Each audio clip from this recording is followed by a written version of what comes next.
Shalom bagi kita semuanya. Firman Tuhan untuk kita hari ini dari Lukas pasal 1. Pendahuluan. Theophilus yang mulia, banyak orang telah berusaha menyusun suatu berita tentang peristiwa-peristiwa yang telah terjadi di antara kita, seperti yang disampaikan kepada kita oleh mereka yang dari semula adalah saksi mata dan pelayan firman.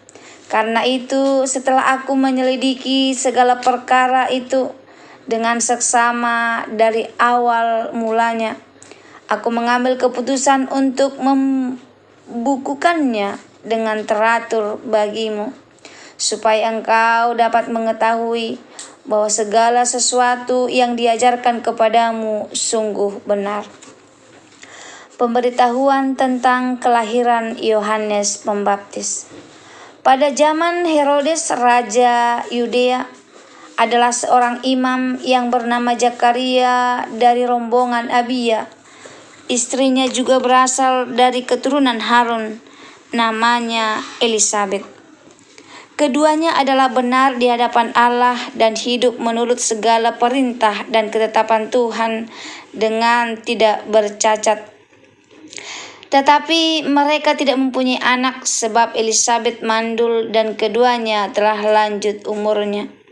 Pada suatu kali waktu tiba giliran rombongannya, Zakaria melakukan tugas keimaman di hadapan Tuhan, sebab tidak diundi sebagaimana lazimnya untuk menentukan imam yang bertugas.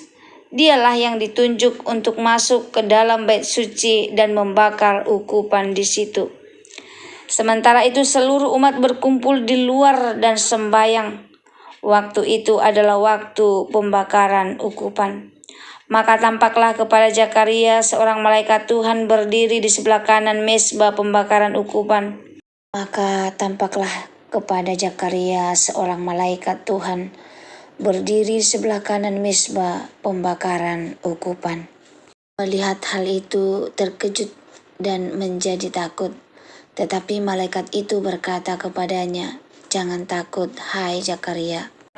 Sebab doamu telah dikabulkan dan Elisabet istrimu akan melahirkan seorang anak laki-laki bagimu, dan haruslah engkau menamai dia Yohanes. Engkau akan bersukacita dan bergembira, bahkan banyak orang akan bersukacita atas kelahirannya itu. Sebab ia akan besar di hadapan Tuhan, dan ia tidak akan minum anggur atau minum keras, dan ia akan penuh dengan Roh Kudus mulai dari rahim ibunya.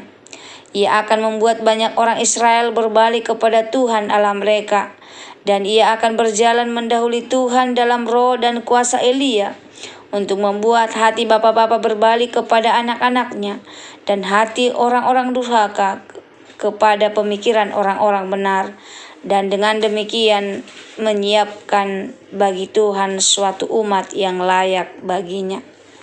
Lalu kata Zakaria kepada malaikat itu, "Bagaimanakah aku tahu bahwa hal itu akan terjadi? Sebab aku sudah tua dan istriku sudah lanjut umurnya." Jawab malaikat itu kepadanya, "Akulah Gabriel yang melayani Allah, dan aku telah diutus untuk berbicara dengan engkau dan untuk menyampaikan kabar baik ini kepadamu. Sesungguhnya engkau akan menjadi bisu dan tidak dapat berkata-kata sampai pada hari di mana semuanya ini terjadi, karena engkau tidak percaya akan perkataanku yang akan nyata kebenarannya pada waktunya." Sementara itu orang banyak menanti-nantikan Zakaria. Mereka menjadi heran bahwa ia begitu lama berada di dalam bait suci. Ketika ia keluar, ia tidak dapat berkata-kata kepada mereka, dan mengertilah mereka bahwa ia telah melihat suatu penglihatan di dalam bait suci. Lalu ia memberi isyarat kepada mereka, sebab ia tetap bisu. Ketika selesai jangka waktu tugas jabatannya, ia pulang ke rumah. Beberapa lama kemudian Elisabet istrinya mengandung, dan selama 5 bulan ia tidak menampakkan diri. Katanya, "Inilah suatu perbuatan Tuhan bagiku, dan sekarang ia berkenan menghapuskan aibku di depan orang." Pemberitahuan tentang kelahiran Yesus. Dalam bulan yang ke-6, Allah menyuruh malaikat Gabriel pergi ke sebuah kota di Galilea bernama Nazaret, kepada seorang perawan yang bertunangan dengan seorang bernama Yusuf dari keluarga Daud. Nama perawan itu Maria. Ketika malaikat itu masuk ke rumah Maria, ia berkata, "Salam, hai engkau yang dikaruniai, Tuhan menyertai engkau." Maria terkejut mendengar perkataan itu, lalu bertanya di dalam hatinya, "Apakah arti salam itu?"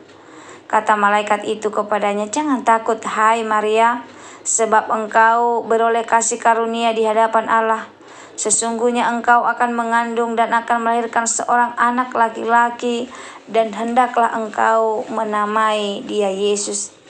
Ia akan menjadi besar dan akan disebut Anak Allah yang Maha Tinggi, dan Tuhan Allah akan mengaruniakan kepadanya tahta Daud bapa leluhurnya. Dan ia akan menjadi raja atas kaum keturunan Yakub sampai selama-lamanya, dan kerajaannya tidak akan berkesudahan."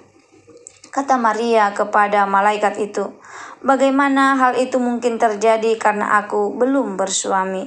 Jawab malaikat itu kepadanya, "Roh Kudus akan turun atasmu dan kuasa Allah yang Maha Tinggi akan menaungi engkau.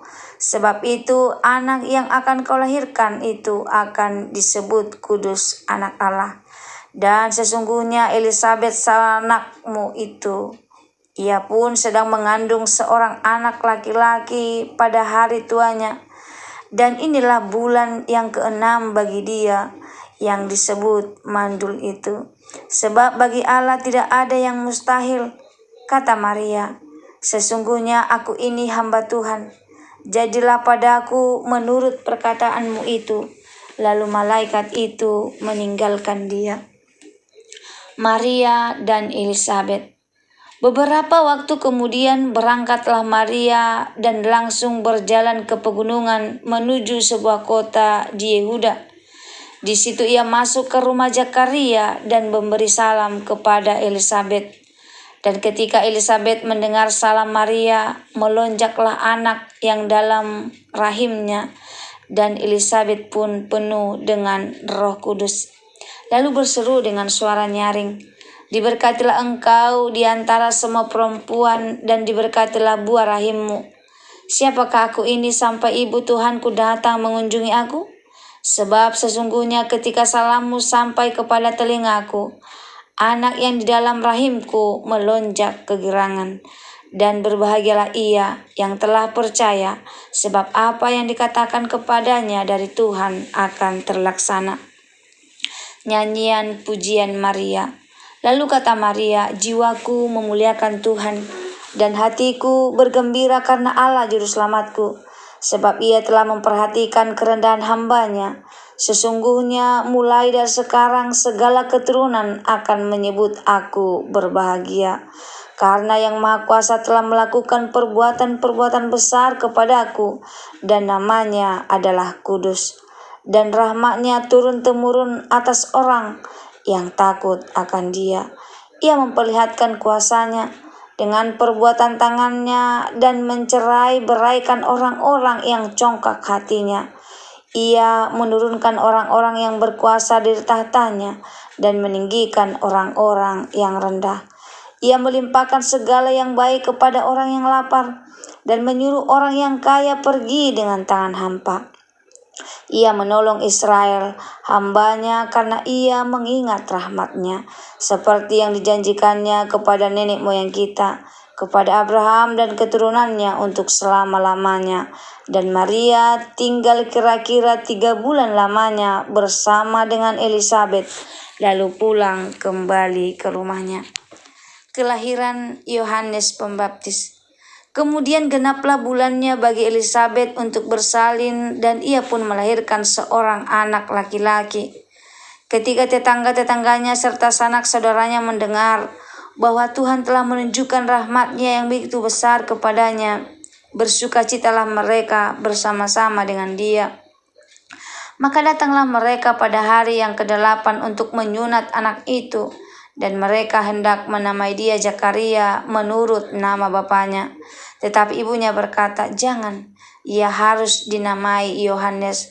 Kata mereka kepadanya, "Tidak ada di antara sanak saudaramu yang bernama demikian."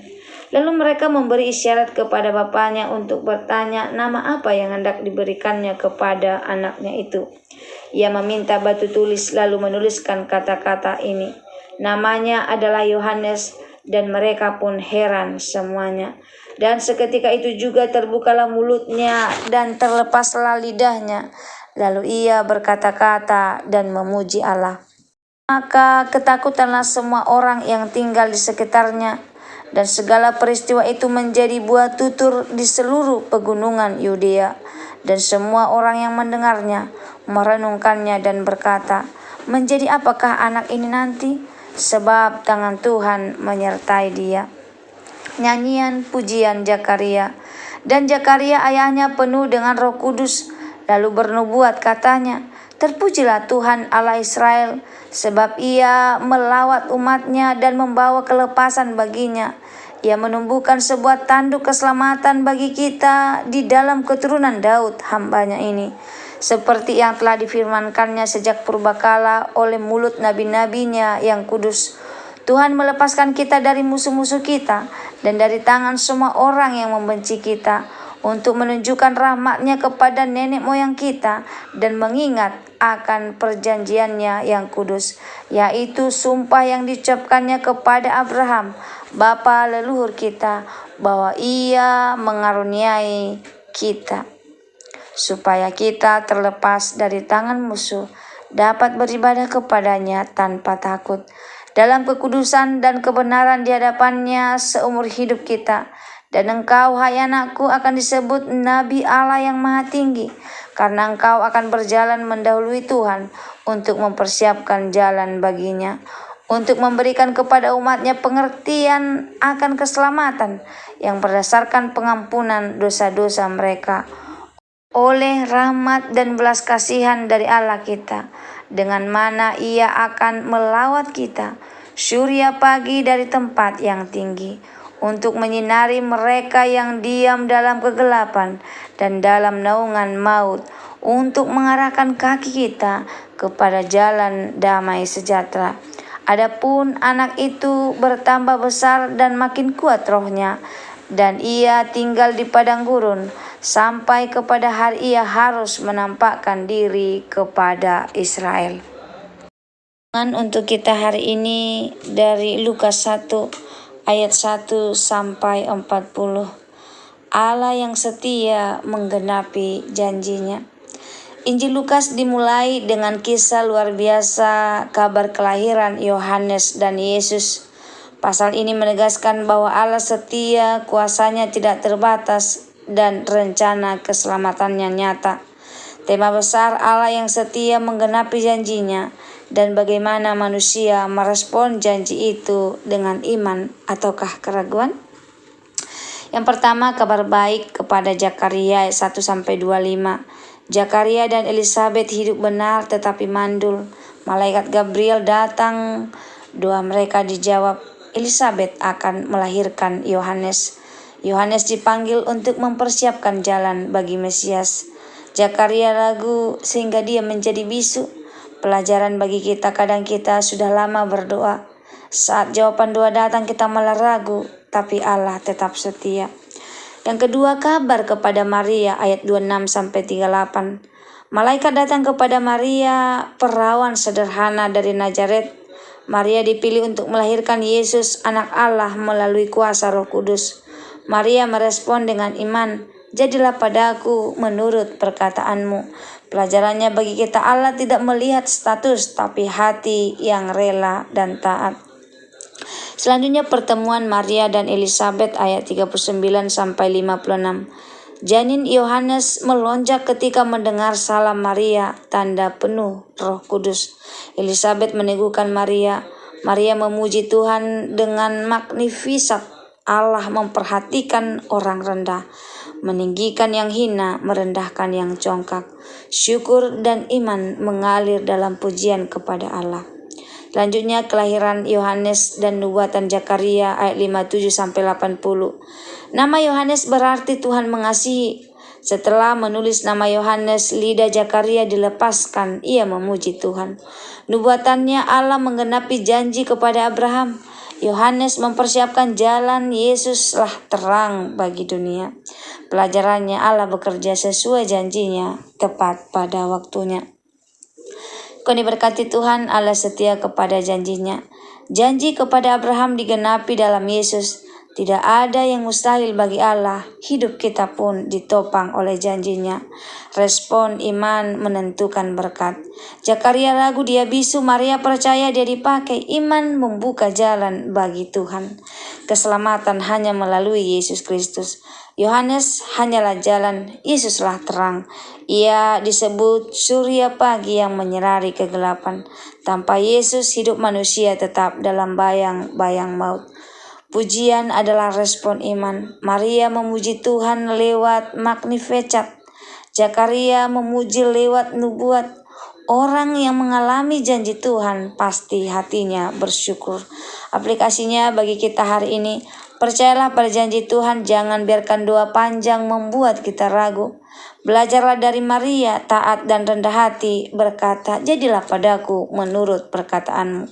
Siapkanlah jalan bagi Tuhan. Seperti Yohanes, kita dipanggil menjadi saksi Kristus di zaman ini. Hiduplah dalam terang Kristus. Dia surya pagi yang menuntun ke jalan damai sejahtera. Semoga firman Tuhan hari ini menjadi berkat bagi kita. Terima kasih, Tuhan Yesus memberkati. Shalom.